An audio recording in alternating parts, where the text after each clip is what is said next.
All right, shalom everyone. We're going to get straight to it tonight. It's a very odd night outside. The Hurricane Ian, I think it has left Florida now. It hit Tampa pretty hard, and it's off in the Atlantic, and it's kind of a slithery snake because I think the last hurricane that hit the Tampa area was like over 20 years ago, because when they come into the Gulf, they usually just steamroll right ahead to New Orleans or Mobile, Alabama, or wherever, and it's very hard for them to twist and turn back into Naples and Tampa.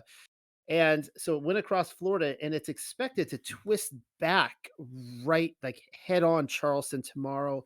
It was originally supposed to hit us in the morning, but now it's been delayed to the hurricane is delayed till tomorrow night, and they say it's going to be a Category 1, or it could pick up speed or slow down and be a dud. We really don't know what's going to happen, but it's getting pretty windy out there right now. And right before the sun set, like the sun was setting, and it was kind of kind of eerie out. And I look out my window and I see a whole branch blowing by. I'm like, yeah, I'm not taking a walk out there. So I'm going to be hopped up on coffee and unable to take a late night walk down the street when we're done, because who knows what's going to be smacking me in the face. Probably like an owl or something like that. But, anyways, this is the Black Dahlia hoax, and I am really looking forward to presenting this and recording it. It's been on my mind for a very long time, and if you look on the second page there, I originally published this in July of 2021.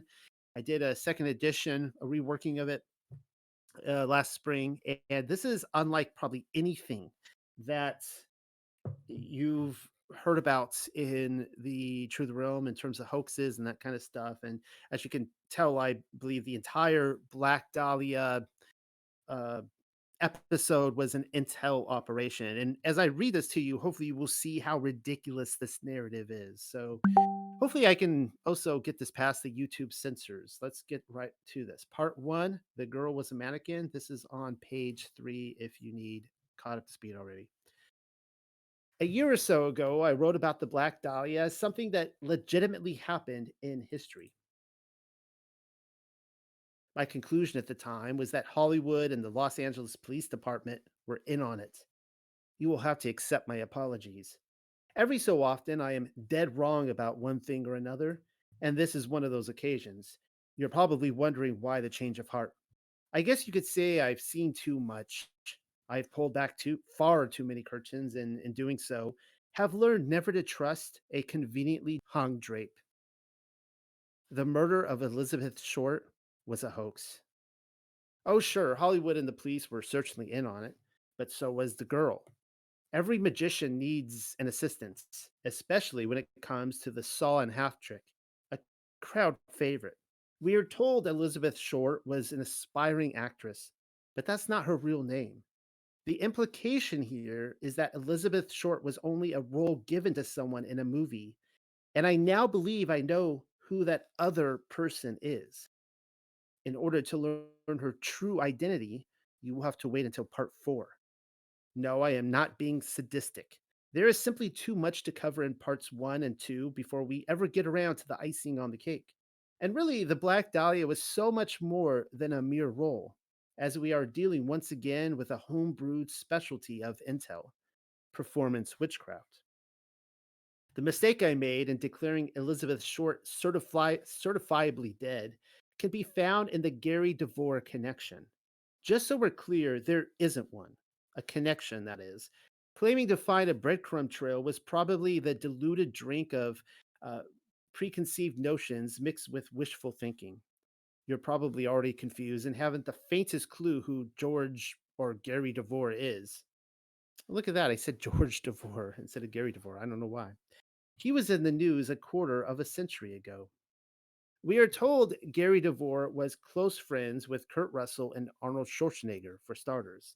Therefore, if you haven't the faintest clue who Devore is, then that's a good thing. Spooks swim in the same circle, and it means you're not on the inside of it. The Austrian oak was one of the biggest spooks in Hollywood long before he became the governator. He even had his chalky meat hooks in the Tate family, who, if you recall, had a part in orchestrating the Manson murder hoax. That's not nearly the whole of Devore's close connections, though. The Daily Mail claims he was Tommy Lee Jones' best man. Oh, but there's more. He dated a Jackson. You heard me right. And no, I'm not surprised because he is out of because he is out of Janet Jackson's league, or that such a pairing defies belief. She is most definitely out of his league. No arguments there. If anything, their pairing informs us of the game being played. Devore is the sort of man capable of receiving an MK Ultra slave into his bed. I'm not saying Devore was her pimp or handler. He was in proximity with them, though. And then coming to learn that he married the widow of Nat King Cole? You've got to be kidding me. He and Cole were probably lodge brothers. One more pass around worth mentioning is actress Susan Hubley, whom he dated. Hubley was married for a time to his acting buddy, Kurt Russell. As I was saying, Gary Devore made the news a quarter of a century ago. Barely, though. Hardly anyone in the media has made a deal of it, which led me to believe for the longest time that his murder was legitimate. It's not. The story goes as follows. Devore was driving through the Mojave Desert, having just completed his latest script, The Big Steal. Its title may, in fact, say it all. The successful Hollywood screenwriter was previously known for such films as Time Cop with Jean Claude Van Damme and Raw Deal with Arnold Schwarzenegger. But this treatment was different, apparently. No, not really, but let's go with it for a moment. This time, Devore promised to expose the US government's role in the invasion of Panama. Oh dear. The date was June 28th, 1997, when Devore departed Santa Fe, New Mexico, hoping to arrive home in Santa Barbara within a few short hours. The scriptwriter drove into the dead of night. See what I did there? His wife, Wendy Devore, was waiting for him on the other end. Gary Devore, however, was never seen again. Not alive, at least. The screenwriter's skeletal remains were eventually discovered by an amateur sleuth with a hunch.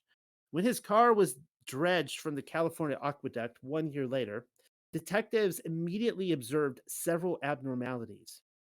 For one, Devore had been driving with his lights off, not to mention the fact that his laptop and script were brazenly missing, as well as his hands.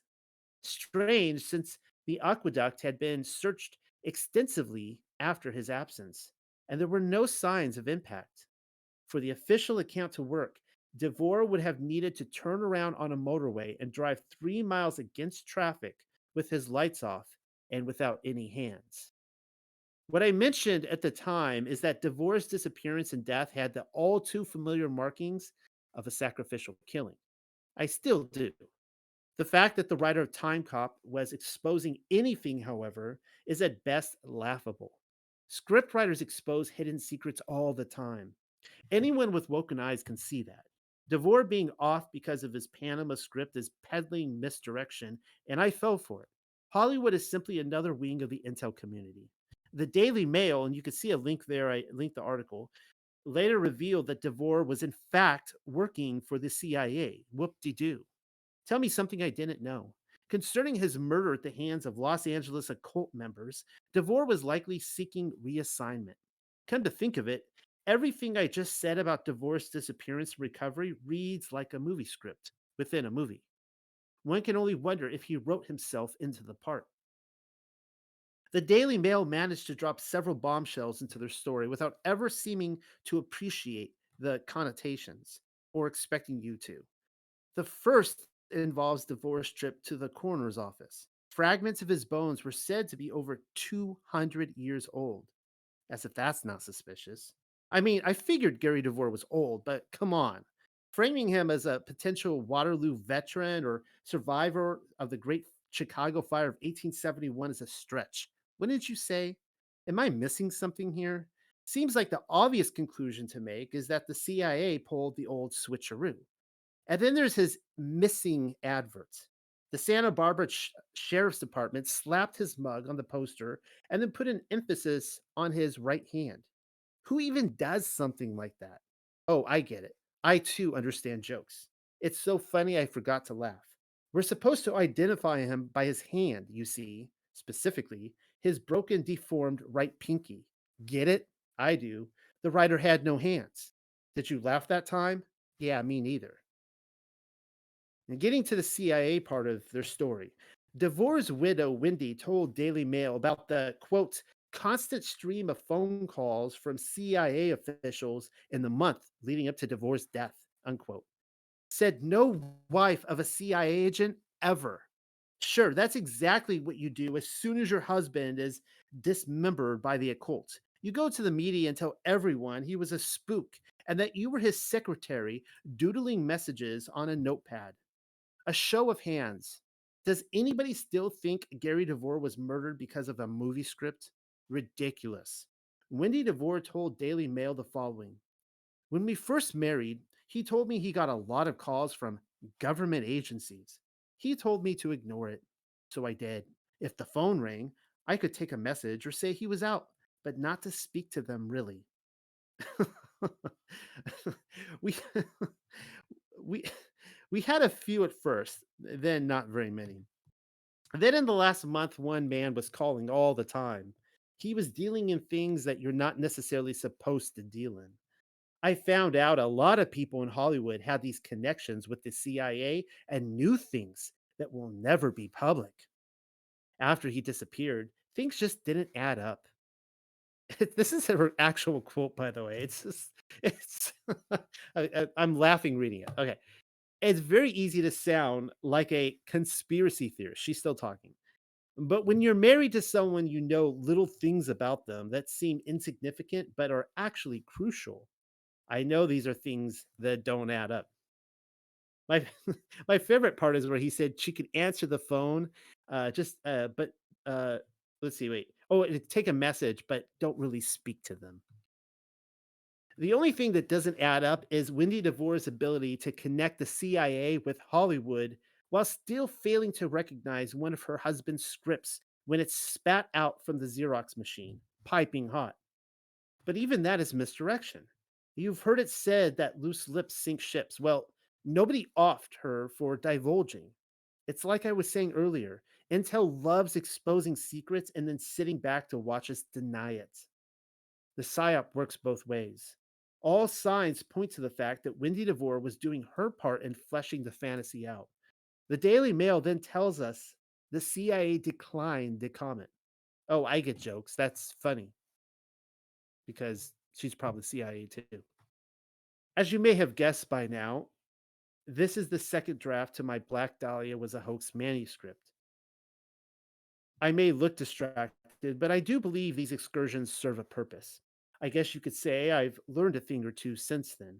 Corrections are necessary.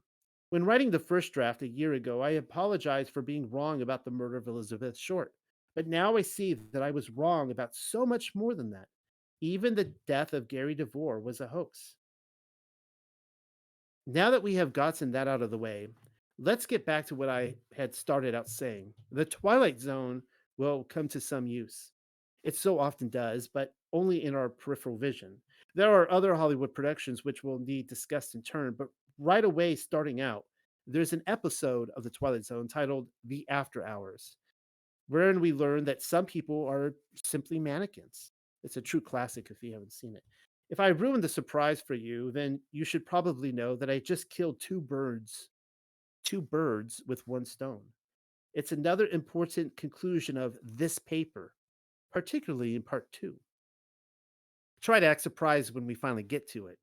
It originally aired on June 10th, 1960, and was written by the show's creator, Rod Serling. On a side note, Serling was a New York born Jew. Seems only logical that he would be.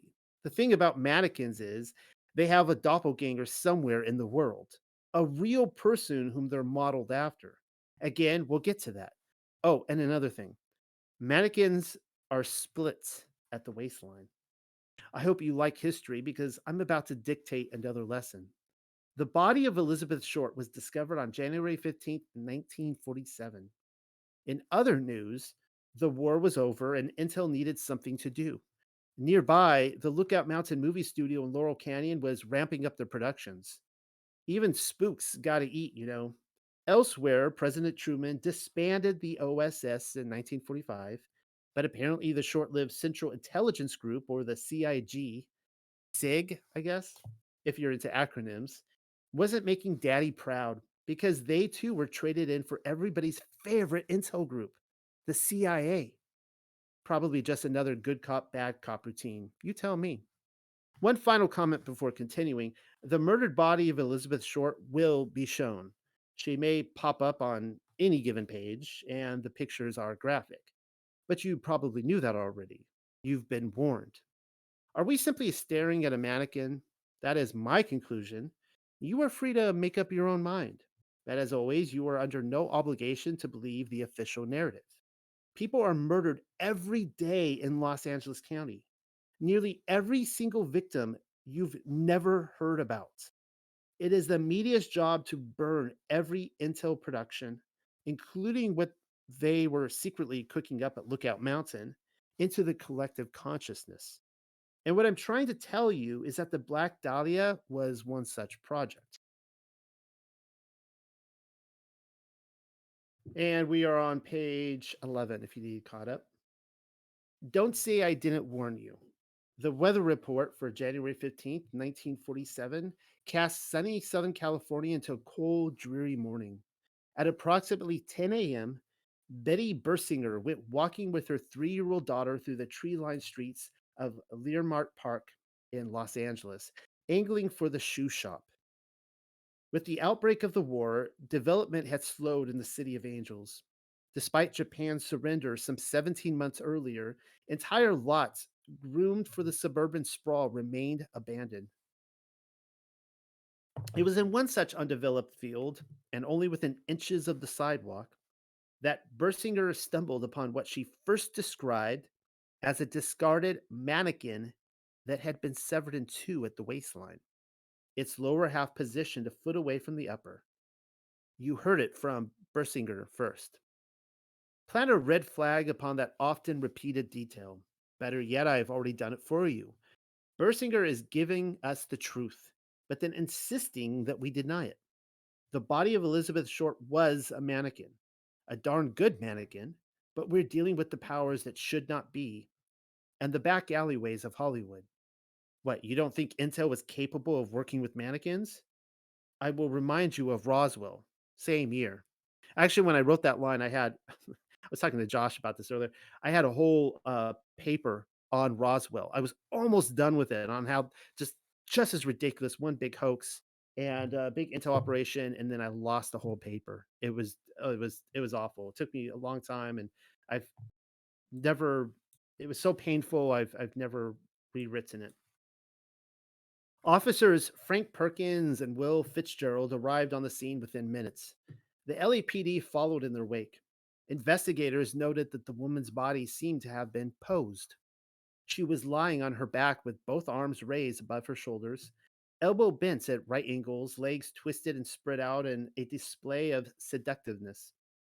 Much as one might imagine her position, a mannequin. Among numerous other cuts on her thigh and breast, portions of which were sliced away, Short's face had been slashed from the corners of her mouth to her ears, creating a look known as the Glasgow smile. If you need that described for you, that's kind of where they base the Joker's smile off of. Mannequin again. Our artist is simply leaving his calling card. In a little while, you shall see who that is. The most peculiar aspect, however, is that she'd been completely drained of blood, leaving her skin pallid white. Mm-hmm. You heard that right. White, like a mannequin. And there was no blood at the crime scene. None. Nada. Not even in the weeds below her. You'd think they'd find something. You'd think they'd find something in the way of blood. Anything. But no. Her mortician had taken the time to wash her outside and in, stuff everything back into its proper order, and then carry both ends of her severed corpse to the crime scene undetected without spilling anything out. Sure, In a later interview, Bersinger said children rode up and down that street on their bikes en route to school, and she only thought to report the mannequin because they might get spooked. Keep hamming it up, Bersinger. At 10 in the morning, school would have already been in session. Kids had already traversed that street, and nobody thought to report a woman cut in two. If the fourth grade classroom buzzed with talk of the sick looking mannequin down on South Norton Avenue, then we are not told. You'd think insects would be crawling all over her, feasting. But no. What's this? Why are there pictures of Biddy Bersinger calling the police? Online captions tell us the call regards the woman she discovered in Leimert Park. After fleeing to a nearby neighbor's house, are we expected to believe that she first hired a camera crew? Looks like her photographer tried various angles, hoping to find Bersinger's better side. Cast her in the right light. Perhaps we are on the set of a John Huston movie. Difficult to tell. Is that a map of Landmark Park on the wall? Probably trying to perfect her walking route, I guess. You can see a K there for killer. Edits. The internet explains these photos as Biddy Bersinger's um, only reenacting her role, as if I couldn't tell. Good thing they told us. Because apparently, dialing up police headquarters or the local lodge, same thing, leaves much to the imagination. People need to see how Bersinger dialed that very important call, and more than anything, her body posture. Normally, when you discover a discarded body in the field, you call the police, answer a few questions, and then vamoose, hoping to wash that bad episode from the front burner of your cognition. You don't buy a mink coat with the money you made on your latest acting gig and make a photo shoot out of it. This is how crisis actors ensured their part in the newspapers before television became the standard for programming. The first reporter on the scene worked for Randolph Hearst. Wait, let me try this again. Randolph Hearst. Did you catch that? If you need a refresher, Hearst is the architect of yellow journalism, and the 1898 sinking of the USS Maine in Havana Harbor was a false flag event, but also his magnum opus. Hearst literally invented a war and then sold Americans on its legitimacy. That's not even debated anymore. That's not even a conspiracy theory. Like, that's pretty much admitted. Try not to let cognitive dissonance win the day. Elsewhere, we have already seen Hearst and the Hearst family at work in past papers, namely the rape accusation thrust upon Alexander Pantages of the Pantages Theater in Hollywood, a plot cooked up by John and Bobby Kennedy's father, Joseph P. Kennedy Sr. Sr. I'll say that again. The president, John F. Kennedy, his father, worked with Randolph Hearst to make up a story about Pantages. And secondly, the kidnapping of Patty Hearst, another royally flamboyant hoax. The mannequin murder is one more that you can pile onto that list. Her name was Agnes Underwood. As a first assignment, the Herald Express had sent her to interview Amelia Earhart, someone else I hope to write on soon. Her first assignment, mind you, this would have been in 1935 when Earhart completed her flight from Honolulu to Oakland. She'd go missing 2 years later, a hoax I've been meaning to get to. Underwood's biggest interview to date happened that same year in 1935 when she hid the alleged murderer, Hazel Glab, in her own house. This is quote, in her own house until the trial wrapped. And when the verdict came down, Aggie hit the presses with her exclusive interview. Ooh. Huh? What? Was the Hazel Glab murder trial even real? I'm thinking no. Glab is listed as a silent film actress, a Chicago bootlegger, and a home entertainer of the Hollywood elite. She danced professionally for a time with Philip Ainsworth, the former husband of actress and tragic screen goddess Barbara Lamar. She managed much of this while dating William R. McIntyre, a Los Angeles cop, whom she also managed to shoot in the neck. This is like you try to read what's you look into this. It's like such a tangled yarn. How do you even hold a murder trial for someone who isn't present in the courtroom, or in Glab's case, have their whereabouts unknown. You can't. And you don't have journalists harboring murderers simply to grab their scoop, unless that is, you work for Hearst and Hearst is writing the stories. As an added flourish, her daughter's Girl Scout troop was meeting in the house while Underwood hid Glab from authorities. Underwood would then report on nearly every major murder case in the city, but in 1947, Elizabeth Short was her biggest story to date. Who came up with the name Black Dahlia? Underwood did. Also, who solved the case? Underwood again. You see, Black Dahlia was Agnes Underwood's final case. According to Underwood, she was pulled from reporting on the case twice, each time without warning or explanation. She was then informed that her new assignment was a promotion to the city editor of the Herald Express. Not too shabby. The media would have you think that Agnes Underwood was removed on the basis that she was too good of a reporter, that she discovered who the killer was and needed to be shut up. But that makes no sense whatsoever. Underwood never once insinuated that anyone threatened her. The police sure weren't interested in finding out what she knew, but that's a given. Many years after the Dahlia case went cold, it was always intended to, Aggie told her children and grandchildren that she knew who had murdered Elizabeth Short. When asked for the name of the killer, all she would say was, "He's dead and it doesn't matter anymore."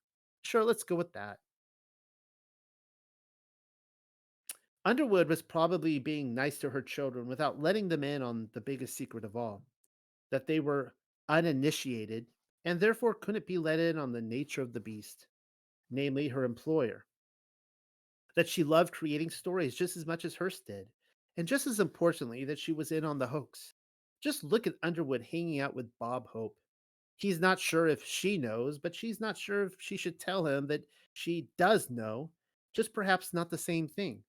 How awkward. It's a boys' club and secret society thing. Look, you don't get to swap books with Bob Hope and play the game of shifty eyes unless you're in the know about something. Underwood did her time, received her reward, and if she was pulled halfway through the swan song, it was only to enhance the psychodrama. And here we are some 75 years later, still trying to figure out what the hell happened. See what I mean?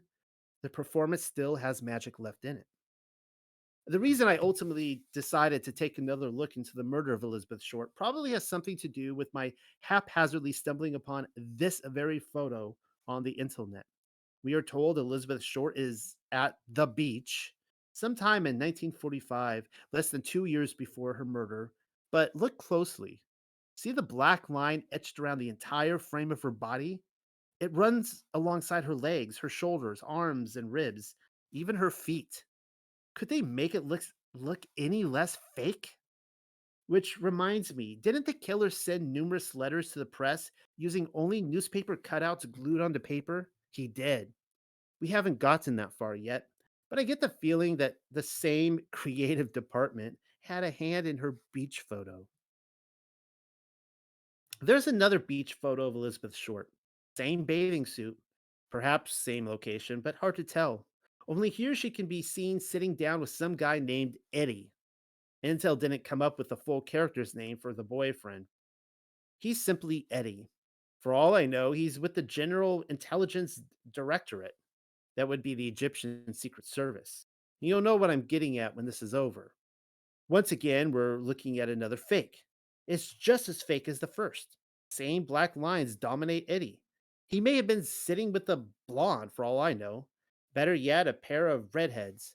Poor Elizabeth was probably sitting alone. Really, though, they should have left the first image of Elizabeth Short standing next to a palm in just as low of quality, or else I might have never noticed. To be clear, there are undoctored pictures of Elizabeth Short. She was 22 while posing for a photo shoot in front of John Marshall High School. Take a note of her age, but also the name of the school. I'm getting in character, I see. Ready for the big day.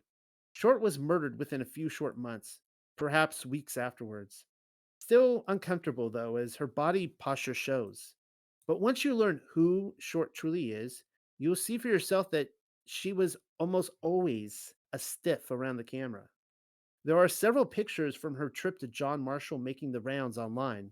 I chose this one, but they're all essentially the same. Awkward as modeling goes. The photographer probably unloaded a roll and then printed the few where Short managed to not squint her eyes. Then again, not even the photographer had any style, telling us he was an amateur at best or only pretending to be one. Go ahead, do an internet search on John Marshall High School. The campus has personality, it's brimming with character. All one needs to do is point the lens at the front uh, facade, and should even his trigger finger have a smidgen of talent, the artistry will present itself regardless of his actor. 22. That's how old Elizabeth Short was when she died. They like to slip the 22 in there because it designates Short as the master builder. Wink, wink. You see, two and two makes four, which signifies a human construct which is fixed and squared. Again, when Shaggy, Scooby Doo, and the gang finally unmask Elizabeth Short, you will see what I mean. The school was named after the Chief Justice of the United States Supreme Court. He was also a Freemason, but not just any Freemason. Starting in 1793, Marshall served as the Grand Master of the Grand Lodge of Virginia. In 1807, Marshall was called to preside over the Aaron Burr trial. It was a fake trial, and the shooting of Alexander Hamilton was a hoax. And, anyways, I'm convinced of that. And, anyways, the Black Dahlia was a movie. The woman playing Elizabeth Short was posing on a movie set because that's what John Marshall High School ultimately is, a movie set. An online search for John Marshall High School as a shooting location delivers the following productions. Try not to drool. Grease, Rebel Without a Cause, The Wonder Years, Boy Meets World, Growing Pains, Pretty in Pink, Uncle Buck, Bachelor Party, A Nightmare on Elm Street, Space Jam, Buffy the Vampire Slayer, Can't Hardly Wait, Gross Point Blank, Simon and Simon, Highway to Heaven, Mr. Novak, The A Team, Big Bang Theory, Girls Just Want to Have Fun, and the Van Halen music video, Hot for Teacher. Here's one more to add to the collection. Elizabeth Short standing in front of John Marshall may have been chosen as a promotional shoot, wherein the message was made clear among other spooks. The Black Dahlia production is a go. We are on page, what page are we on? 21, if you need caught up. Getting back to the doctored photos, here we can see a photo of Elizabeth Short reportedly taken at the crime scene. Her body is, as you already know, sawn in half, but it is terribly difficult to tell with the blanket covering her. It was the very first photo of Elizabeth Short printed up in the press. And who printed it? You are correct if your guess was the Herald Examiner. That would be Hearst. You will tell me they covered a blanket over her body for modesty purposes, as they would not otherwise be capable of publishing the photo for the public. Why not just blur the body out then? Or better yet, show it from a clever angle. The blanket is fake. Nobody added a blanket to the body of Elizabeth Short at the crime scene. Her covering is given to us as courtesy of the boys down at the lab. But that's not the only fakery applied to it. Elizabeth Short's face was manipulated. Where is the Glasgow smile that they all talk about? Whose lips are those? That's not even her eyes and nose. The mutilations have been completely scrubbed to such a degree that we're no longer looking at Short's face. It's another imaginative recreation. The imaginative artist was none other than Hearst's right hand propaganda man, Howard Burke. Here we see a picture of Burke, probably taking a call from the OSS, receiving details on who was supposed to bomb what harbor or sink our next ship, that sort of thing. You see, after the false flag sinking of the USS Maine in Havana Harbor, that initiated Intel's century long false narrative in Cuba, Hearst decided a war with Japan might be a good thing. His newspaper war with the Empire uh, started in 1906, lasting 35 years until the bombing of Pearl Harbor. Sure, Hearst didn't coin the phrase yellow peril, just as he didn't create the tactics to journalism, but he mastered both early on. Regarding the former, Hearst's very first article arrived in 1907 proclaiming, "The yellow peril is here." His attacks continued during the First World War, even while Japan aligned with the Allies against Germany. The yellow peril rhetoric then continued after the war, culminating with a motion picture. By 1933, Time magazine noted the obvious that the yellow peril has for 30 years been a great circulation getter for the Hearst papers. If Howard Burke's part in the propaganda wasn't predictive programming, then I don't know what else is. I mean, I don't know what to make else to make of these two pictures here. The war would not begin in Europe until September of 1939. Japan would not bomb Pearl Harbor until December of 1941. And yet, here we see two full page illustrations drawn by Burke in 1937 for the Los Angeles Examiner, telling us precisely how Japan would draw us into the war. That's all, folks. I'm done. Technically, in the first image, Burke has San Francisco being bombed, telling us that one of Intel's favored PSYOP cities was at one time considered. But then notice he has drawn an arrow directly to Hawaii. hmm Hawaii has always had a part to play in the drama. His second sketch was published in 1938, thereby saving Japan a lot of intel work. Don't you think? Probably not the best idea to publish a detailed map of your greatest defense outpost, complete with precise locations of barracks, forts, harbors, runways, shipping lanes, radio towers, and anti-aircraft gun emplacements. But what do I know? Just goes to show that the media's job is creating the news. Page 24. From the very start of the investigation, we are told the LAPD was forced to form a symbiotic relationship with William Randolph Hearst to solve the crime. Wow, this movie is really getting good. Too bad it got snubbed by the Academy. Hearst's proposal to the police was that he would share crucial information, essentially all information that his team of reporters had uncovered, if the LAPD would grant exclusives in return. LAPD homicide investigator Captain Donahoe grudgingly accepted the terms. Suck it up, Donahoe. On January 21st, less than 1 week after the murder, the examiner received their first big clue. Oh, gee, is it the killer stoking his ego? It is. A person claiming to be Short's killer placed a phone call to the office of James Richardson, newspaper editor, to personally congratulate him on their coverage, probably rubbing one off as he did so. He then stated that he planned on eventually turning himself in, but not before allowing police to pursue him further as some sort of cat and mouse game. To prove his claim, the caller additionally told Richardson to, quote, expect some souvenirs of Beth Short in the mail, unquote. One can only wonder if the caller had a good view of the reflection pool from his office and the munitions building in Washington.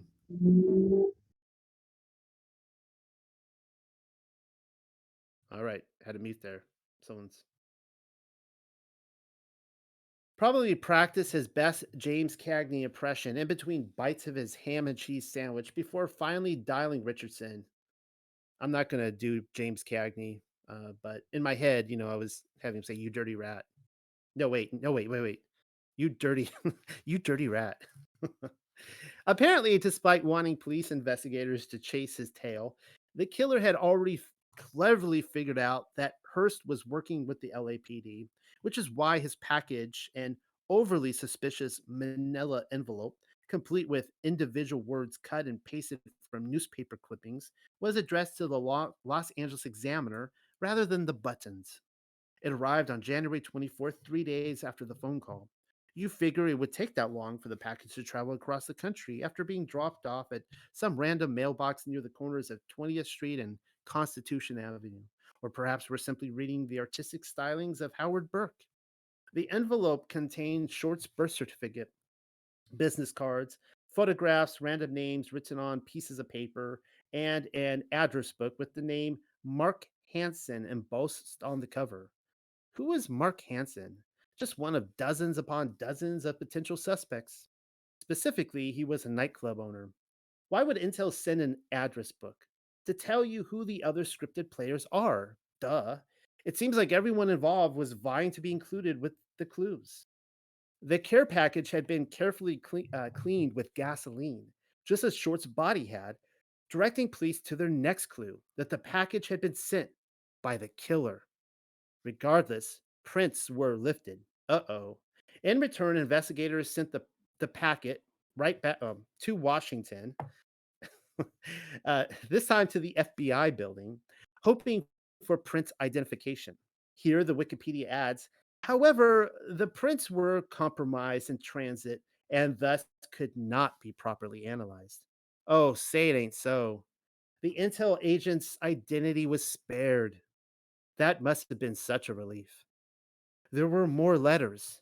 Some of them went to other newspapers, but the killer had a penchant for the Herald Express and the Examiner, obviously, seeing as how Hearst was such a badass and Captain Donahoe probably couldn't head up an actual murder investigation if his career depended upon it. One of these letters to Hearst even read, quote, I will give up in Dahlia killing if I get 10 years. Don't try to find me, unquote. So, does the killer want to be found or not? So confusing. The sheer number of letters which began pouring in would secure the fact that we're dealing with the most convoluted and confusing game of peekaboo ever, as it was always intended to be. Clearly, the investigation was designed for public consumption from the very get go. The procedural motions was a well oiled script. And I've probably mentioned this already, but the killer was never intended to be found. Intel wanted a PI novel where everyone guessed who the killer was without ever getting around to writing the final paragraph. There is no big reveal. In that way, the story never really ends. It just goes on, and we are left to guessing, which is where we find ourselves today. The alchemical juices are still cooking. In the second part, we will take a magnifying glass out and at some of those suspects. They're actors. That's all they really are. There is one suspect who was too good of an actor, as the world came to know him by another name. Like the real Elizabeth Short, he too will be unmasked. As usual, I will try my darndest to report the proceedings without rolling my eyes. If only you could see my computer screen, cracked, probably from so many pendulum swings of sarcasm. It comes with the profession. So if you need caught up, we're on page 27, part two, brought to you by a Hollywood studio. Official biographies place Elizabeth Short's birthplace in Boston. Wrong. I'll give you a hint as to her true identity. The real Black Dahlia's nativity scene was more than likely Alexandria. No, not in Washington. The other Alexandria. Intel is simply doing all they can to pass notes in class without giving up the ghosts. Even if she were, Boston is a major hub for the Jesuit ruling elite's families. And while we're at it, let's just throw in a handful of Freemasons. They buy. Thank you. They buy their donuts there too. The bunch of Grapes Tavern on King Street in Boston became the first duly constituted and chartered lodge in the Americas. It's all a hunch, but if I had to guess, Intel is simply giving the woken eyes one more clue as to who's involved. Product placement. For example, had the project originated with Benjamin Franklin's lodge, we might come to find that Elizabeth Short was born in Philadelphia. With Boston, we're simply getting to know the Black Dahlia sponsors. The Black Dahlia has her own wiki page. It lists 1943 through 1947 as her years active. See what I mean? Are you trying to tell me she wasn't activated until the age of 19, Wikipedia? Apparently so. In Medford, of all places. I checked, Medford is only a short 5 mile stint outside of Boston, and it has its very own lodge. That's where the Black Dahlia project was probably commissioned then in 1943. Great. If I ever see lights of red and blue in the rearview mirror while driving through Medford, I'm totally screwed. There's no way I'm stopping for donuts. I'll just hightail it out of town at a clean 5 miles per hour. Then again, even the cops in Los Angeles case were probably all Freemasons. That's it. I'm never returning there either.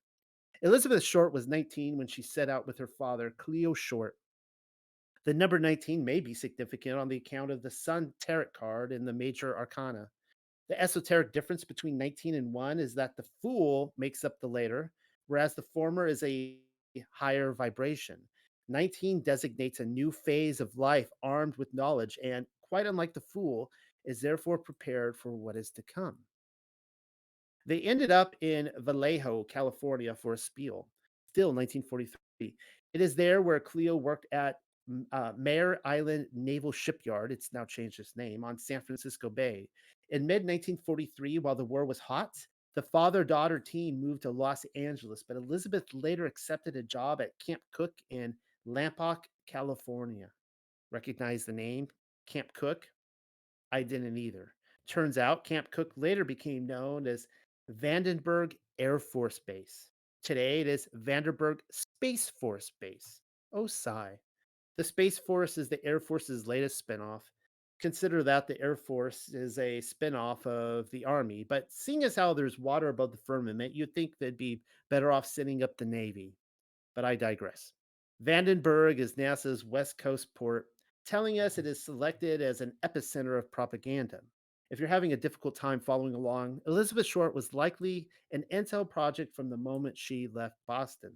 On September 23rd, 1943, Short was arrested in Santa Barbara for underage drinking. Bummer. Wasn't she working on a military base during wartime?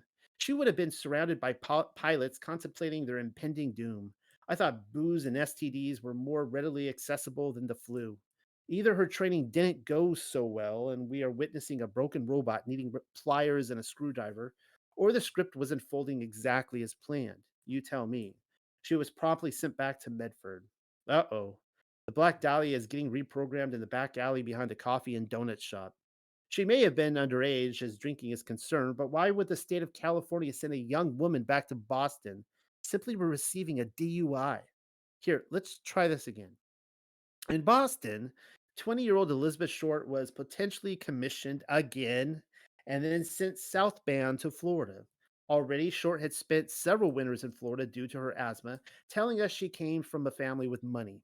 This time around, she hooked up with Major Matthew Michael Gordon Jr., it's a long name, a decorated United States Army Air Force officer, then at the 2nd Air Commando Group, where he was training for deployment to the China Burma India Theater of Operations. And we're talking some deeply penetrated behind enemy line stuff. We are told Gordon was in a plane crash over India, but that he proposed and she accepted. A second plane crash on August 10th, 1945, would announce his death and with less than a week to go before Japan surrendered. Short returned to Los Angeles in July of 1946 in order to pay a visit to Army Air Force Lieutenant Joseph Gordon Fickling, whom she had been acquainted with while in Florida. Who said California could keep her out?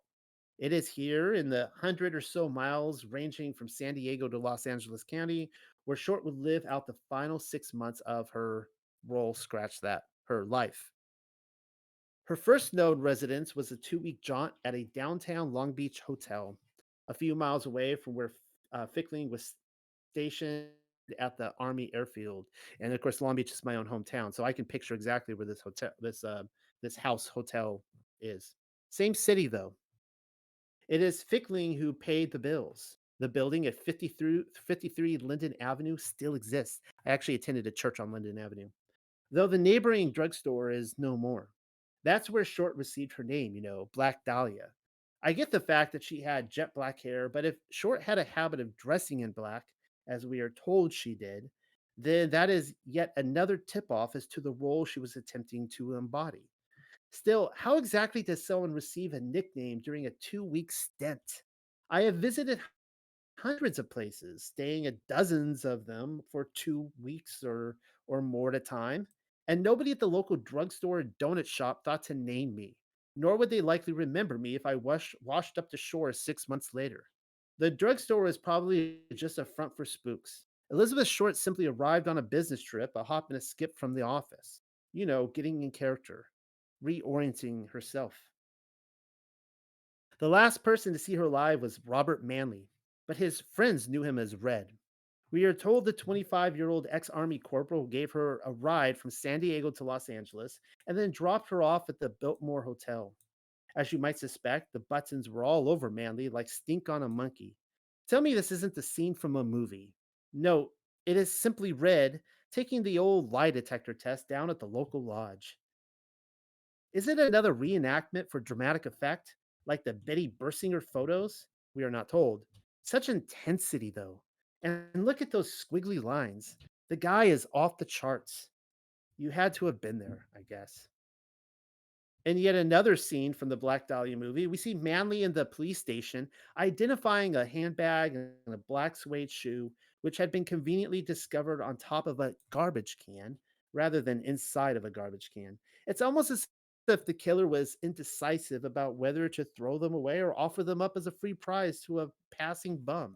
Should I have discovered a purse and a shoe sitting on top of a garbage can, I can guarantee you my first thought wouldn't be, I wonder if this belonged to that woman who was sawn in half. But I'm not the one writing this story, am I? Good thing Red is on the case. Our leading man is tall and handsome. No, he's wearing a black shirt in this photo, whereas he wore a white shirt prior. So we're looking at a costume change. The purse and the shoe were discovered on January 24th, same day in which the suspicious looking package containing the address book arrived at the Herald Express. If the killer were trying to prove his identity, why not send the purse and the shoe as well? And why only one shoe? Was he keeping the other as a souvenir? The purse and the shoe were spotted near Norton Avenue, some 2 miles from where Short's body had been found. That's like 20 miles in LA measurements, but whatever. They were wiped clean with gasoline, destroying any fingerprints. Gas prices were so much more affordable then. Naturally, his wife was not pleased to learn what he'd been up to, but it looks like they made up for the press. Agnes Underwood, our favorite reporter, covered the story, in which the old dirtbag assured everyone that his getaway with Beth had sent him back on the straight and narrow. Still in police headquarters? It appears so. That's a different coat than last time. Looks like the police offered Red another costume change. How nice of them. Such a productive photo shoot. We're on page 34. More shots of Manley. Now he is wearing a hat. These would be perfect over the fireplace. Since when did mug shoots become glamour shots? Oh, Hollywood. The photographer's name was Perry Fowler. I decided to look him up on the internet and discovered an obituary by the New York Times. He died in 1966 at the age of 56. The paper says, and I quote, Perry Fowler, a photographer whose World War II exploits read like a spy thriller. Seriously, New York Times. You're going to make it this easy for me? The Times then goes on to claim, really, you're going to love this. Mr. Fowler was director of photography for the Los Angeles Herald Examiner, except for his war service in the Navy and in the Office of Strategic Services. That would be the OSS. He had spent 38 years in Southern California journalism. End quote. If you need this spelled out for you, Southern California journalism was brought to you by the OSS. Any questions? Manley's stay at police headquarters may have been an all expense paid vacation, courtesy of Hearst Productions, but apparently it comes at a cost, as the man frisking him is having a little too much fun. Is he even is he even a fuzz? I mean, he looks like mafia. Looks more like Mickey Cohen's obnoxious younger cousin. Same hat and overcoat as the Perry Fowler publicity shoot, though, telling us he's on his way in for the glamour photo session. Wait, what's this? Is it the hand of Elizabeth Short's killer cutting up the latest edition of the Herald Express for his next letter? We're not told. You'd almost think the killer worked from a desk at the newspaper, but that's probably none of my business. Just another scene from the movie, I guess. Nothing to see here, folks. Hearst needed a kaleidoscope of personalities to fill his columns naturally. That's why they cast 27-year-old Leslie Dillon, aka Jack Sands. His character is described as a bellhop and former mortician's assistant. Uh oh, is that a clue? A mortician's assistant. You're probably thinking, why is he a suspect though? Leave it to the fact that he was also an aspiring writer and thought it might be a good idea to make LAPD psychiatrist Dr. J. Paul D. River a pen pal. I said pen pal, but pen pal. Whereas he might confess his intense interest in sadism and sexual violence, seeing as how nobody was offering him any book deals. Right. During their correspondences, Dylan offered up one of his friends, a certain Jeff Connors, as a likely suspect to the Black Dahlia movie. Eventually, D. River believed that Connors was a make believe friend existing only in Dylan's imagination and that it was he who had sawed the girl in half, not Connors. In December of 1948, Dylan agreed to meet with D. River and was given the choice of one of three cities: Los Angeles, Phoenix, or Las Vegas. Dylan chose Las Vegas. The story then becomes even more colorful as the River and undercover LAPD officers hold Dillon captive for something like 2 days. Apparently, Dillon was able to sail a postcard from his window pleading for help. A pedestrian found it on the street below and reported his predicament to the authorities. They then proceeded to drive towards San Francisco, where Dillon was incapable of finding Connors. After offering intimate details about the crime, facts apparently given to him by his imaginary friend, the Buttons hauled his ass down to Los Angeles. Strange that he would have insider's information when police surmised that he was in San Francisco during the murder, huh? You'd almost think he is a successful writer after all and likes to appear in the production. Once again, Dillon was given his very own photo shoot in police headquarters. Obviously, not a repeated performance, as his character cannot be found elsewhere on the internet. The photographer tried various angles while Dillon repeatedly wrestled with his top collar button, hoping to cast him in the right light. Here we can see Dillon's agent staring in. Or is he his handler? Edits? Oh, never mind. It's only creepy Captain Francis Kearney. And again, this Dillon character, you can't find him anywhere else. He doesn't exist. Just an actor. There's the whole gang surrounding Dillon. An intense interrogation, if ever I've seen one. Looks like Dillon is fully in character, complete with limp hands. No wonder why he and the Buttons struggled so. Look, looks nice though. J. Paul de River is on the far left, looking a lot like Inspector Clouseau. Next, we find Detective Lieutenant William Burns and Chief of Police C.B. Horrell sitting stage right as Captain Kearney, playing the bad cop, is my guess.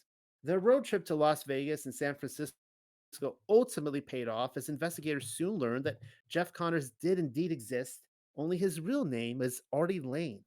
Why would Artie Lane befriend Leslie Dillon in San Francisco and tell him his name was Jeff Connors? Probably for the same reason Jack Sands would tell police he was Leslie Dillon. Actors. Case in point, Artie Lane was employed in Hollywood by Columbia Pictures. You'll probably want to take a note of that. They like to throw Bugsy Siegel into the ring as a potential witness because he's obviously a spook. To advertise your own. If you're unfamiliar as to who Bugsy is, he was a mobster who had a movie named after him, but also a Jew, both the best of both worlds. Bugsy built a criminal empire through bootlegging, gambling, and handshakes, which involved bodies and trunks, before finally growing soft and setting up shop in a little desert town we know today as Las Vegas, an obvious intel project, where he opened the famous Flamingo Hotel. The mobster helped to raise somebody named Michael Bowen. In turn, Bowen transformed the 60s into performance art, and as we have already seen in past papers, had an intimate part in the ridiculous 1967 March to the Pentagon psyop. And I'd written on Michael Bowen uh, elsewhere. Maybe I'll read that one week. There's more to the story, of course. It involves Bugsy's right hand man, Mickey Cohen, and the Los Angeles Times.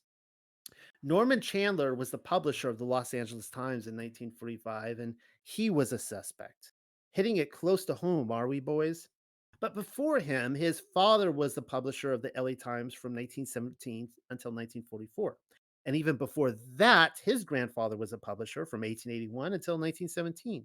Of course, the editor of the Times would be a suspect. Best to let everyone know who's your daddy. Hearst wasn't the only big buckaroo in town, and besides, even newspapermen got to eat. Might as well make news, if only to secure another trip to the lobster bar. Apparently, Chandler impregnated Short while she was working as a call girl for Madame Brenda Allen. You see how all these spooks they all try to get a part in the story, and we can't have that. That's where Mickey Cohen steps in, but even those details are rather vague. Allen had begun her labors as a sex worker in Los Angeles sometime in the 1930s, rising to prominence near the outbreak of the war as the successor to Ann Forrester, aka Black Widow. Forrester had previously run a 5,000 a week prostitution syndicate, but was convicted and handed a prison sentence. In turn, Allen would receive hers, but not without a little show and tell. In 1948, an attempted robbery of Brenda Allen and her then lover, LAPD Vice Squad Sergeant Elmer Jackson, in which Jackson shot and killed the perpetrator, resulted in yet another nationwide scandal. During a raid on Allen's bordello at 8436 Harold Way above the Sunset Strip, police then confiscated a conveniently displayed box of index cards containing the names, contact info, and sexual predilec- predilections of about 250 men whom the Los Angeles Times described as notables of the film colony. And of course, you see another staged photo there. Is that what they used to call it? The list was teased but never released. Even the photo looks faked. Up to this point, Jackson had been attempting to shake down Mickey Cohen. In turn, and at an unrelated trial, Cohen announced that he had recordings between Jackson and Allen made from police headquarters. The short of it is this: Allen was paying for police protection, and even the fuzz were on her naughty positions list. In the end, badges were tossed into drawers, and everybody walked except for the Hollywood Madame. Probably just another story conjured up by the press, as Elizabeth Short was a fake call girl, and Brenda Allen looks like the sort of woman whose number you dial when you need a fake scandal cooked up. And anyways, just look at Norman Chandler at the Buchenwald concentration camp, third on the left. We're on page 41 if you need to catch up. It is April of 1945. Learning the craft, creating the news, working for the Zionists, his employers, getting his story straight with the other storytellers. But before taking over the family business, a background check on Chandler shows that he attended Hollywood High School. Not impressed? You will be. Here's something that I missed in my Manson papers. Bigliosi and Sharon Tate attended the very same high school. I mean, coincidences, coincidences. Hollywood High, small world. Embarrassing tidbit to miss out on, I know. It's the little details. But that's only the beginning. A search on the internet will find hundreds of notable graduates rising from the hallways of Hollywood High. I've pulled just a few for your consideration: Carol Burnett, actress; Ellen Ladd, actor; Carol Lombard, actress; Lana Turner, actress; Ricky Nelson, singer; Sarah Jessica Parker, actress; Judy Garland, actress; Mickey Rooney, actor; James Garner, actor; Alan Hale Jr., actor; John Huston, director; Frank Darabont, director; Chuck Jones, animator; Rob Brill, musician; Jill St. John, actress; Lawrence Fishburne, actor; Keith Carradine, actor; Robert Carradine, actor; Tuesday Weld, actress; Rita Wilson, actress; Faye Ray, actress; Meredith Baxter, actress; Brandy, singer; Cher, singer; Lon Chaney Jr., actor; Johnny Crawford, actor; Mike Farrow, actor; John Ritter, actor. I need another drink. Just a second. Another drink of coffee. The list of suspects runs on and on, much like the names arising from Hollywood High School. For whatever reason that makes absolutely no sense whatsoever, Daniel Voorhees decided to call up the lodge and confess to the killing. He was then eliminated as a suspect, as his handwriting did not match the killer's. Bummer. Perhaps they should have given him a Hearst owned newspaper and asked to see a demonstration of his cutting and pasting skills. But no. Look at the ominous lighting Voorhees was painted in for his very own photo shoot. Probably another Perry Fowler original.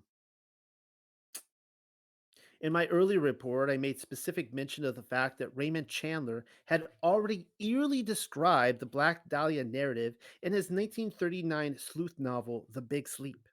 I even confessed that he was intel without so much as taking a sledgehammer to my own cognitive dissonance. So many regrets. Before becoming accredited as the creator of the hard boiled detective genre, Chandler was a Royal Air Force pilot. He was friends with MI6 agent Ian Fleming. The two appeared together on the BBC, and we also find associations between Chandler and Alfred Hitchcock, who in turn had connections of his own to British intel. The plotline to The Big Sleep goes something as follows. Chandler has Philip Marlowe, the familiar protagonist of his crime literature, follow a prominent general's wild daughter to a flop house where secret porn is being filmed and girls are drugged and coaxed into sexual acts.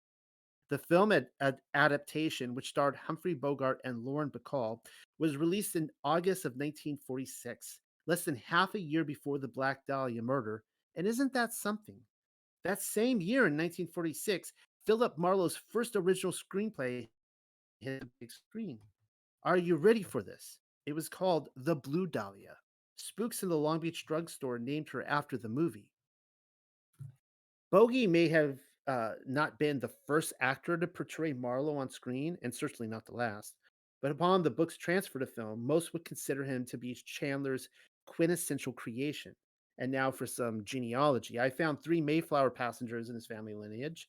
John Hallen was his seventh great grandfather. Eighth great grandfathers include William White and Reverend John Robinson. And get this, his sixth great grandmother and Pudiator was executed for witchcraft in the Salem witch trial hoax of 1692. Similarly, Walt Disney is the sixth great grandson of Reverend John Burroughs, executed for witchcraft, while Lucille Ball is the ninth great grandfather of Salem witch Rachel Venison. See what I mean? Every person just mentioned holds a special place among the children of Cain. Another convicted witch in Salem and Mary Perkins Bradbury, or I'm sorry, another convicted witch is Salem. Obviously, it's getting late. In Salem is Mary Perkins Bradbury, Bogart's sixth great grand aunt via John Perkins. In the world of spooks, being related to a Salem witch gets you places. I talk about the genealogy to the Salem witches a lot. They spring up amongst these people. From Plymouth, I found 11 series of the Magna Carta in his direct lineage. 21st great grandfathers include John de Lacy, Gilbert de Clare, and Robert Fitzwalter. 22nd great grandfathers include Hugh Le Bigod, William de Aubigny, Richard de Clare, Robert de Ross, Saher de Quincy, Roger Le Bigod, and Henry de Bohun. His 23rd great grandfather is Geoffrey de Say. Moving on down the line, King Louis the Sixth of France is his 24th great grandfather. William the Conqueror is his 25th great grandfather. King Robert the First of France is his 30th great grandfather. Alfred the Great, 31st great grandfather. And finally, Charlemagne, 33rd great grandfather. Bogart is the blood of a different color, and that is blue. There is still but one more genealogy to cover today, and it concerns the killer, Orson Welles. Yes, the killer. Didn't Wells play Hearst in a movie once? Hearst must have been a fan. Technically, the Black Dahlia was a magical act, and Wells was a renowned musician. Therefore, he couldn't possibly be the killer, as we are only dealing with everybody's favorite saw and half trick. But first, before we get to those details, his family lineage, and I'm going to need another drink before I get through all these names. With Wells, we find three Mayflower passengers: John Alden, Francis Cook, and Richard Warren are all eighth great grandfathers. And like Bogart, his seventh great uncle, Captain John Alden, was accused of witchcraft in Salem. They're all related. I then found Magna Carta sureties in his parentage, eight of them in all.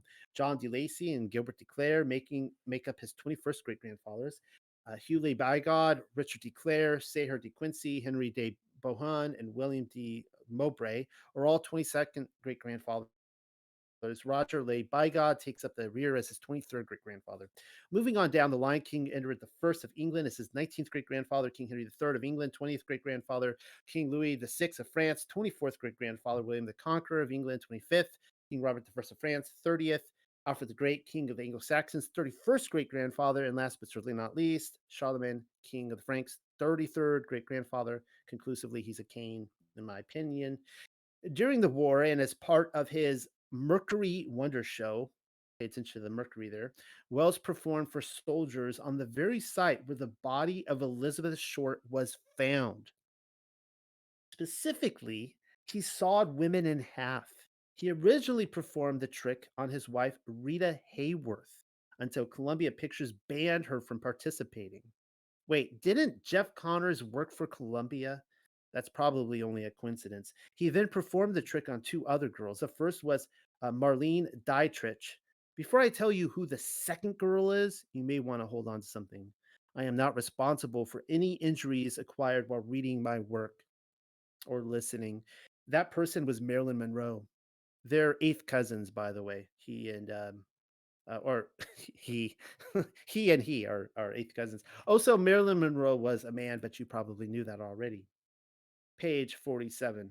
The magic doesn't end there. Wells' movie, The Lady from Shanghai, was made in 1946, but it wasn't released until 1948.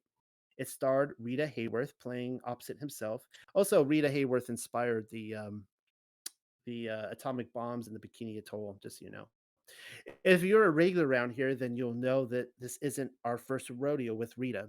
Okay, I guess I talk about it right here. If you recall, Intel named an atomic bomb in the Bikini Atoll after Hayworth. So, busy girl. There's one specific set design in the movie, a twisted funhouse of mirrors involving confession and murder. Also, the split psyche. Wells specifically wanted severed limbs and mutilated faces to embody the stage. Mannequins littered the scene. Particularly odd about these mannequins, however, are the lacerations virtually identical to those inflicted upon Short, the Glasgow smile. There are cuts ear to ear just below the zygomatic arch. In one of Elizabeth Short's last letters home, her sister Virginia claimed she had written that a movie director was going to give her a screen test. I knew it. A clue. Short was a mannequin all along. Robert Manley's trip to San Diego and back was something akin to Weekend at Bernie's. Another Wells connection is the reported fact that he and Short frequented Brittingham's restaurant in Los Angeles. We know this because the waitresses who worked there, who I can only suspect doubled as actresses, claimed Short was going out with someone at Columbia Pictures. Also, his name was George, which just so happens to be the director's full name, George Orson Welles. On the day in which the killer mailed a packet to Los Angeles newspapers, January 24th, Wells applied for his passport and then spent the next 10 months in Europe, despite not complimenting or despite not completing the editing of Macbeth, the film he was currently directing and starring in. The scene containing the mannequins was ultimately deleted from the film by Henry Kahn. The fact that they were created 3 months before her murder is probably just a coincidence and is in no way intended as viewer programming. Only a photograph or two survive as testimony to the scene. Construction of the mutilated mannequin heads was overseen by makeup artist Bob Schiffer. I decided to look further into this Schiffer fellow, and wouldn't you know it, as specialist in women's makeup, Schiffer was often credited with developing the quote unquote 1940s look. Go figure. What is the 1940s look, you ask? I had the same question. Red lips and thin, arching eyebrows. That's Schiffer's signature. Apparently, the Glasgow smile is another one of his signatures, but he's mainly uncredited for that. Here we can see Bob Schiffer cozying up with Georgie Porgy, giving him the right look. Some of the other faces he made up in Hollywood were Rita Hayworth, who is Georgie Porgy's wife, Joanne Crawford, Ingrid Bergman, Cary Grant, and Errol Flynn, as well as Fred Astaire and Ginger Rogers. Did he make up Elizabeth Short's face? We are not told. Much of Schiffer's early work is uncredited, anyways. His Aboriginal film is believed to have been The Last Days of Pompeii in 1935, in which makeup was applied to hundreds of extras who were then promptly thrown to the lions. The internet tells me Schiffer was best known for the 1962 film Birdman of Alcatraz, in which Burt Lancaster ages from 18 to 80 in 143 minutes. We are told it was a painstaking transformation that took 2.5 hours each morning, in which Lancaster was applied with rubber jowls, a beard, and a toupee for thinning hair. After persuading the actor to shave his head, he then wrinkled Lancaster's skin by hand, stretching it with tape and letting it crawl back into place. Impressive. You have to wonder how many hours the makeup department put into Lisbeth's short movie. Several hundred other films were attributed to Schiffer. Here's just a few of them: A Night at the Opera, The Wizard of Oz, The Lady from Shanghai, which is the one we talked about with Orson Welles, An American in Paris, uh, Gigi, Judgment at Nuremberg, Whatever Happened to Baby Jane, My Fair Lady, and Something Wicked This Way Comes. Starting in 1968, Schiffer became head of the makeup department at Disney. Wow. It was a position he would hold until his retirement in 2001. Remember when Dean Jones became a dog in the Shaggy DA? Schiffer. And then there was that time when Daryl Hannah became a mermaid in the Ron Howard movie. Schiffer again. And wouldn't you know it, the New York Times tells us he lent his services to law enforcement, but also the military. Here they write, he helped with camouflage work in World War II, and in 1961, during the Bay of Pigs invasion, he made up United States operatives to look more Cuban. Wait, hold hold on. Hollywood had a part to play in the Bay of Pigs invasion? Say it ain't so. The intel based newspaper further states that Schiffer created mock wounds for hundreds of Marines and sailors as part of battlefield training exercises. Once again, the New York Times is far too generous in what they're willing to offer up.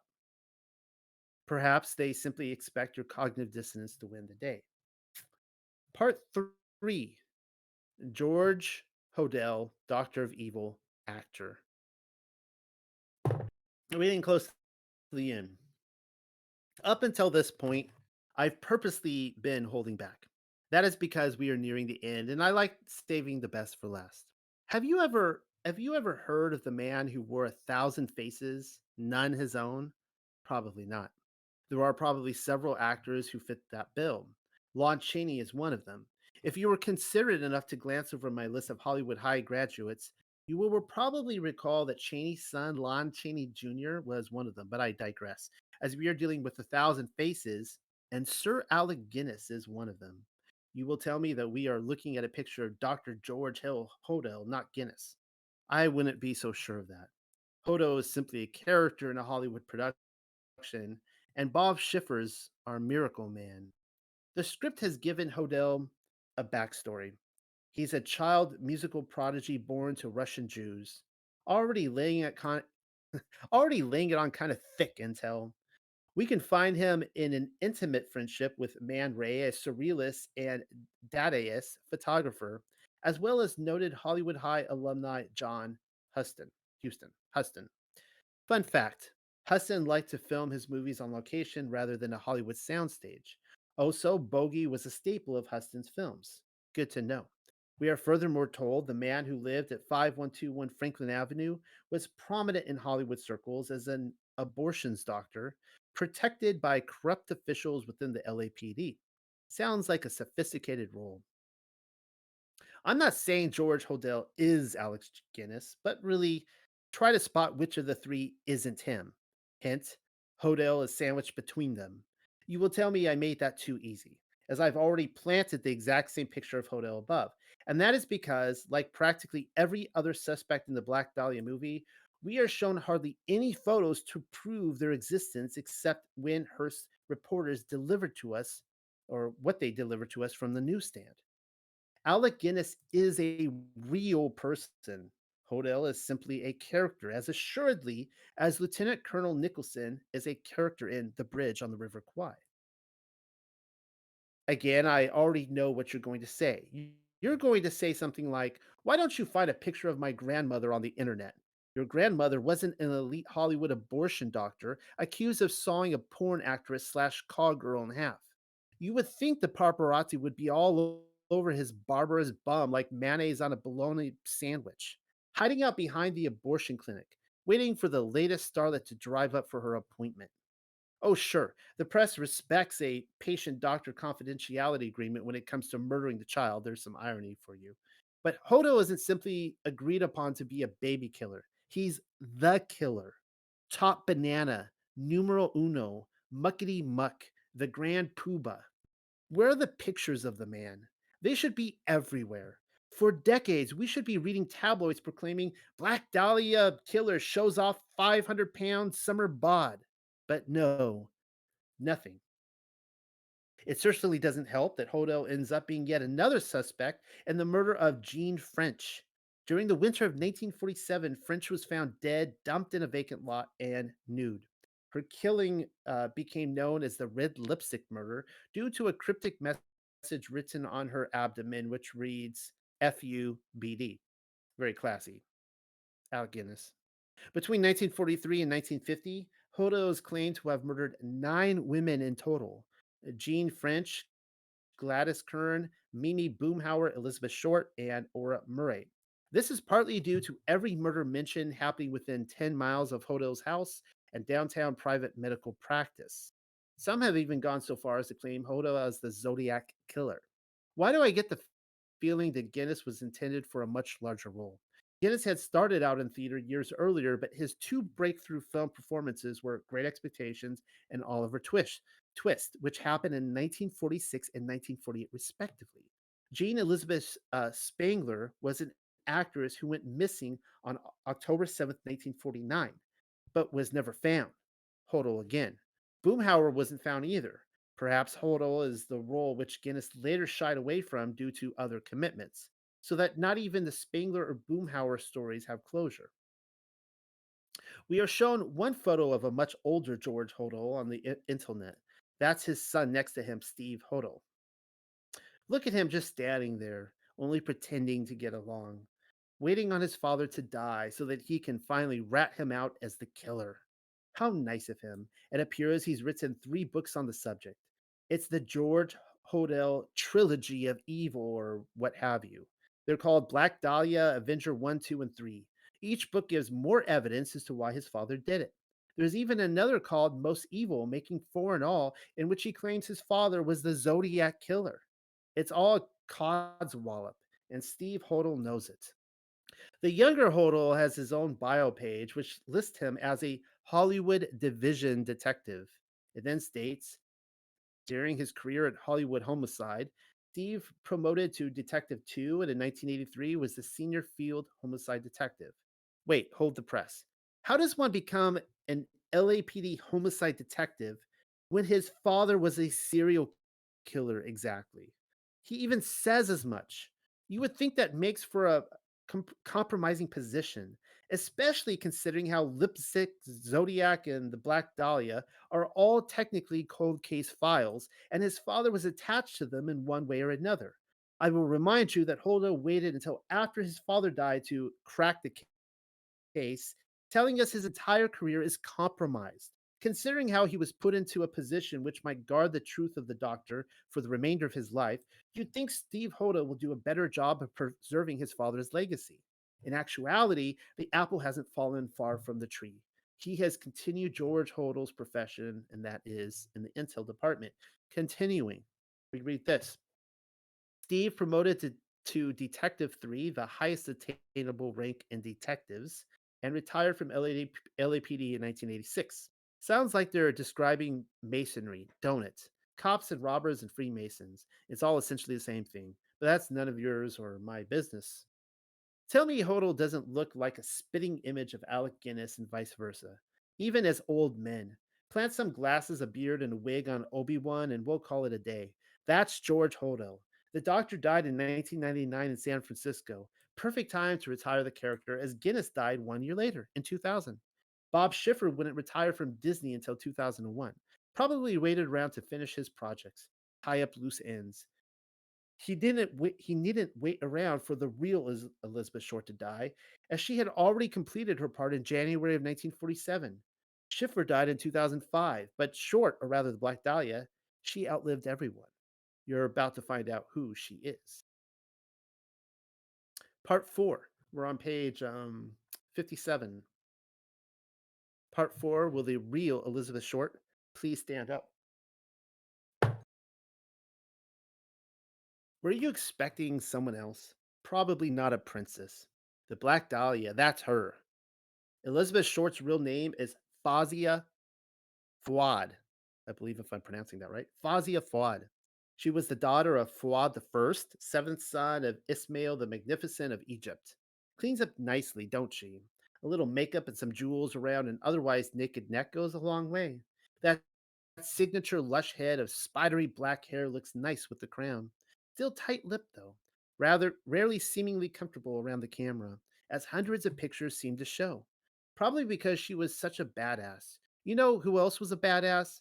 Cleopatra was a badass. Both operatives, too, ruling their kingdoms by a little something I like to call magic.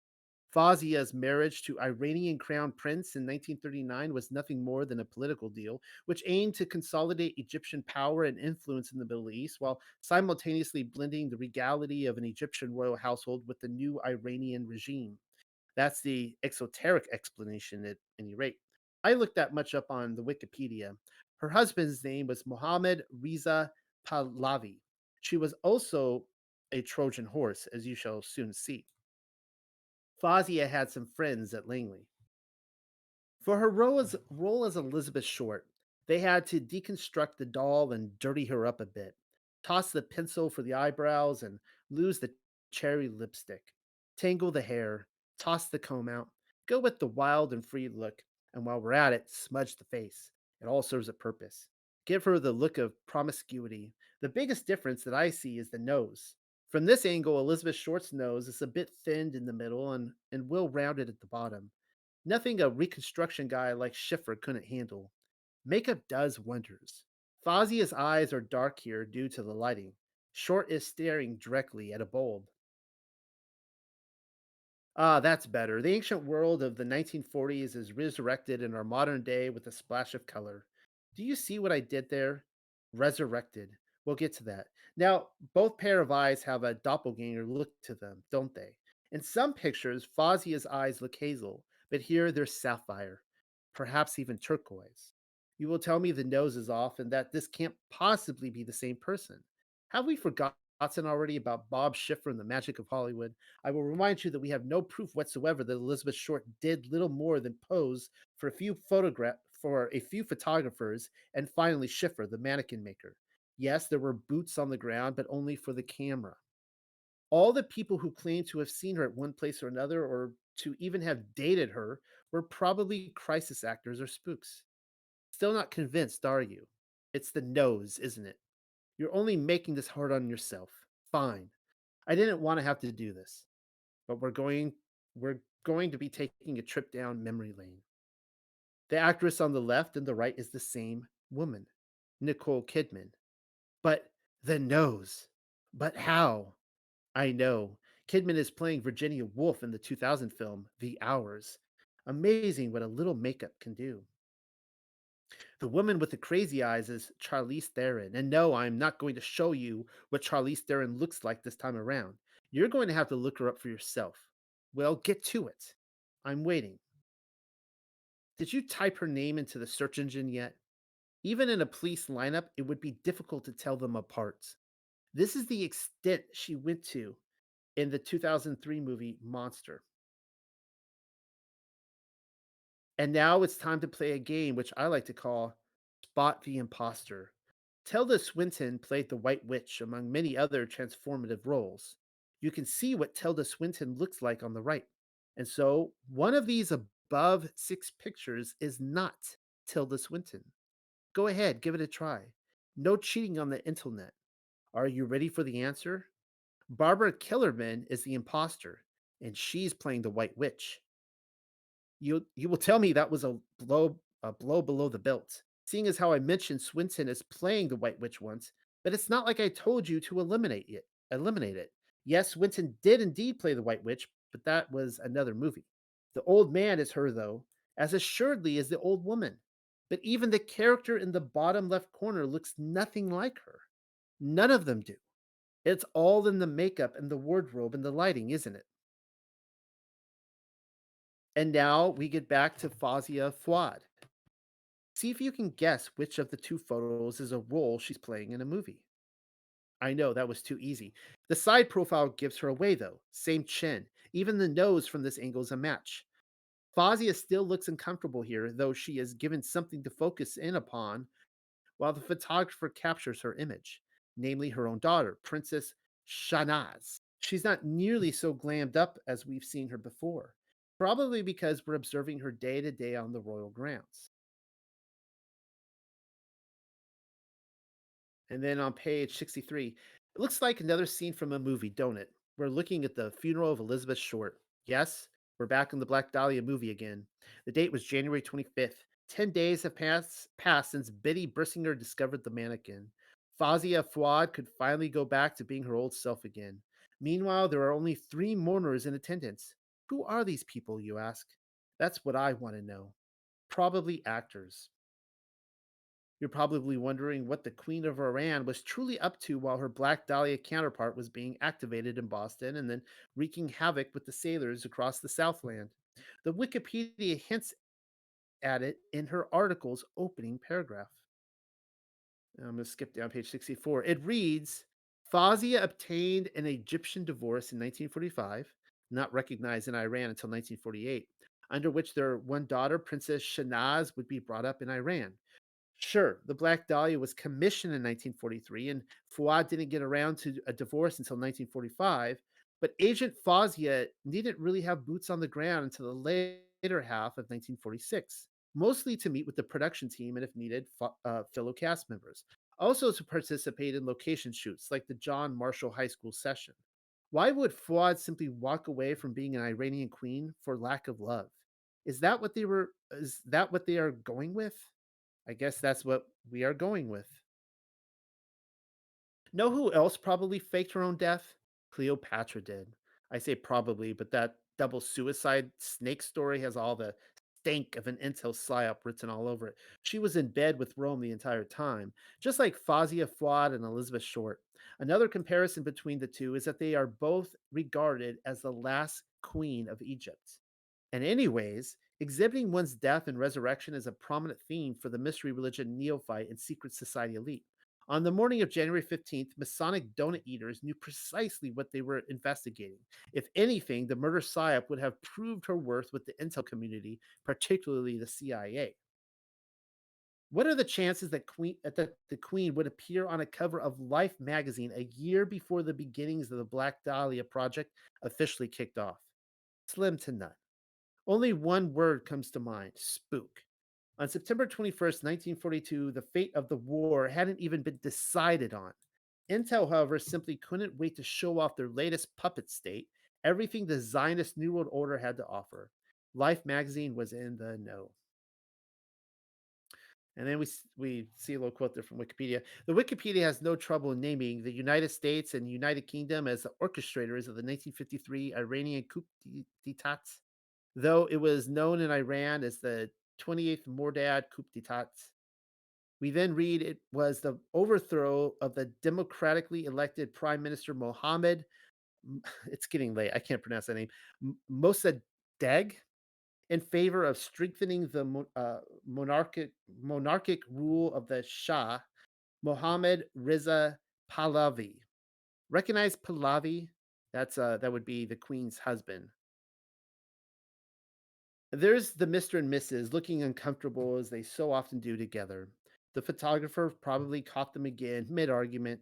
I can hear the Queen now. Fine, I'll die for your OSS buddies, but then afterwards you can expect my divorce. In which Pahlavi responds, they're the CIA now, Fod, and they make movies. So awkward. Egypt had plans indeed. Claiming American Great Britain was involved is just a nice way of saying the Iranian coup was a CIA and MI6 operation from the start, though the Muslim clergy was also involved. The Americans called it Operation Ajax, the United Kingdom Operation Boot. Everybody wanted a part in screwing over the Middle East for Zionism. The Wikipedia offers us a picture of the Iranian coup. Fun times. I added in the second for good measure. As a disclaimer, I have never driven a tank, nor have I straddled or ridden upon one. Certainly not while in motion. I haven't played my part in the invasion of another country either, let alone a coup of my own. But I'm pretty sure if I did, that I wouldn't straddle a tank from its loaded barrel. That's not how these machines of war work, nor does it appear safe to the very piece of equipment he's mimicking. A little too hot in the pants, if you ask me. That's how boo boos happen. And besides, victories are rarely won from such innuendos, unless we're talking about obelisks, which certainly do have a habit of looming victorious over everyone. Egypt has obelisks, but Rome has more of them. And since we're comparing sizes, America has the biggest one of all.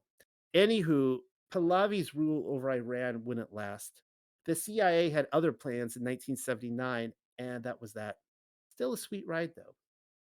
Fazia Fuad returned to Egypt and married Ismail um, Chirine 6 months after her divorce. Her new husband was initially a banker working for the Sassoon family. Did she realize they were Jews? Ismail Chirine is also listed as a military officer and UN diplomat. Jack of all trades, he even had a part in the 1948 war with Israel. Princess Fazia spent the remainder of her life hopping back and forth between sunny winters along the Egyptian coast and all that a summer in Switzerland has to offer. Nice. And then the Wikipedia offers us this last nugget of information.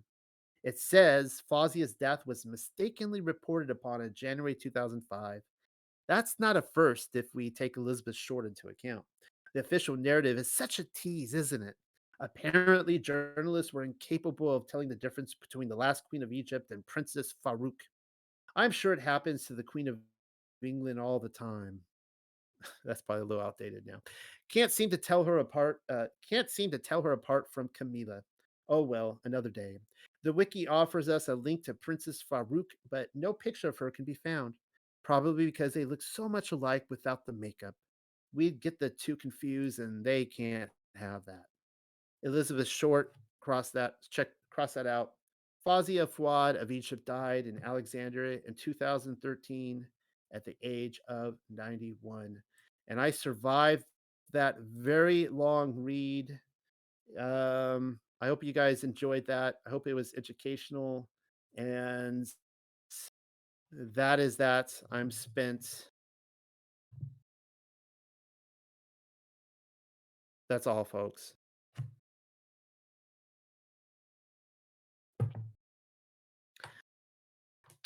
I loved it, Oh, Noel. Thank you. And I have to say, out of all those actors you were reading off, I had a bed and breakfast in Central City, Colorado, and Lillian Gish, Mae West, and John Huston all stayed at that house because there was an opera house close by. And just wonder, I just love all the psyops that you're exposing us to. So thank you. well, eventually it starts becoming really easy because you start recognizing the same names over and over and over and over again. When I go through my paper a couple weeks from now on the Jim Morrison Intel project, it becomes a comedy because you see the same pimps and handlers connected with everybody. And it becomes a like, there's no way this is a coincidence. And if I could just reiterate, I didn't go through, guys, all the, I only kept to the top suspects. I mean, there were so many suspects, and it's just outrageously comedic. The whole thing and how it was all led in the media and the press by Hearst, and he was leading the police investigation and all that kind of stuff. And I don't know. Back then, maybe people had no context for what is real and what is not. I I have a very hard time believing that something like this could get pulled off today as they did then, and people would buy it. Well, I mean, obviously the sleeping masses would. I mean, you look at the Boston bombing as a clear testimony to how easily people can be duped. But yeah, it's just there's just no way something like that would. But the Black Dahlia guys, hopefully that rung some bells for you guys. Like the Black Dahlia is there's movies on her, and that's one of the big red flags that should come up. I should add that, just go show all the influences that she's had in Hollywood and so on and so forth. And obviously they're just writing more scripts based on scripts and scripts.